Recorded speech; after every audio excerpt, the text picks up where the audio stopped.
pretty one, Ulysses.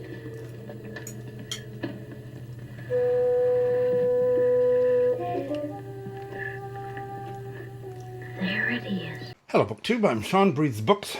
Welcome back to my channel, and here I am with a review of a novel which I started last September for Spinster September and didn't finish until this September for Spinster September.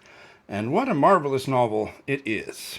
It is called The Misses Mallett by E.H. Young, originally published under a different title in 1922, The Bridge Dividing, and then published under this title in the 30s, I think. This is a beautiful Virago Modern Classics edition, which I picked up at a thrift store. But enough about all that. I'm going to start with a very short reading.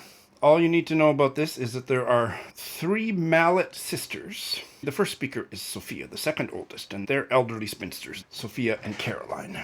And then there is Rose, who is considerably younger because she's a daughter from a subsequent marriage with the father, and the new niece, the youngest of them. Henrietta has just arrived in the house. "This is your home," Sophia said gently. "No sentiment, Sophia, please. You're making the child cry. The Malletts don't marry, Henrietta. Look at us, as happy as the day is long, with all the fun and none of the trouble. We've been terrible flirts, Sophia and I. Rose is different, but at least she hasn't married. The 3 Miss Malletts of Nelson Lodge. Now there are 4 of us, and you must keep up our reputation." There is the potted plot summary for this novel. I read the first half, or the first third, last year, and then, as often happens in my reading life, I got overwhelmed and it just got set aside, not because I wasn't enjoying it, but because I was reading about 73 books at the same time. And so I picked it back up and continued with it more recently. But the first third or so is about the youngest of the sisters, and that is Rose. And I would say she's 35 or 40, middle-aged, and her relationship with Francis Sales, the next-door neighbor. This is set in the fictional town of Radstow, which was based on Bristol, E.H. Young's hometown. And Francis Sales has been in love with Rose since they were children. Rose has always been interested in him, especially as a friend, rejected him as a lover, never led him on in any way, but finally he got the message and went off looking elsewhere and came home with the bride. And then Rose got jealous and realized that she did love him. Plot ensues, but that was all pretty much in the mind. The older sisters, Caroline and Sophia, are a hoot. So this is a novel very much about various ways of being spinsters. It's a really great choice for Spinster September. It's a novel that I recommend very highly for all kinds of other reasons. But when I picked it back up this year, the niece that they've never met, Henrietta, because both of her parents are dead, comes to live with them, and that's that little bit that I read to you. And she is a completely different animal.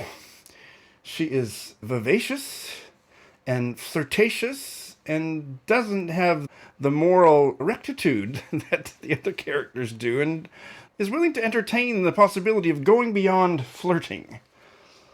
I think that's all I'm going to say about the plot, but things get all mixed up, and there is jealousy and thwarted familial affection and various gradations of intimacy, sexuality, and spinsterhood that get examined, and it becomes quite a dramatic plot, which I also enjoyed. I have read E.H. Young's last novel, Chatterton Square. That was published in 1947, just before she died in 1949. And I didn't like it nearly as much, although I did enjoy it to a certain degree. I think it was a 4-star read, but it seemed belabored and gave me a headache that wasn't just a fabulous headache. I had to really work. Her prose style got a little bit overdone, not overwrought in an emotional sense, but just wasn't all that readable. Yet the story was worth plugging a way through. None of those criticisms apply to this earlier novel, The Misses Mallett. It was really a delight to read. The conversation was at times comedic, at times pathetic in the original sense, really moving. And the other thing I want to say about this novel is that the male characters are as interesting as the female characters, especially Charles. He's not really a minor character, and I'm not going to explain why he ends up being more of a major character than you would first think when you meet him. But another family that lives down the road are the Batty family. They are Batty. The mother is just a complete dipstick. I believe the father is the Mallett family lawyer, but I'm not sure if I remember that clearly enough to swear on a stack of Bibles that it's true. And they have two sons, and one of them, Charles, is such an oddball, and he's hilarious because he is so socially inept that, again, you first see him as a figure of fun, and then he goes on to assume a really central and quite poignant role in this story. I'll leave my comments on that there, but what a wonderful character. The character work in this novel is wonderful. I guess the other thing that this novel really dramatizes very well is the fickle nature of our romantic yearnings and other thoughts and feelings about relationships one with the other. There's one character in particular that's extremely fickle, but not only one, and I don't know that I've read a novel that treated the theme of fickle human affection so deeply.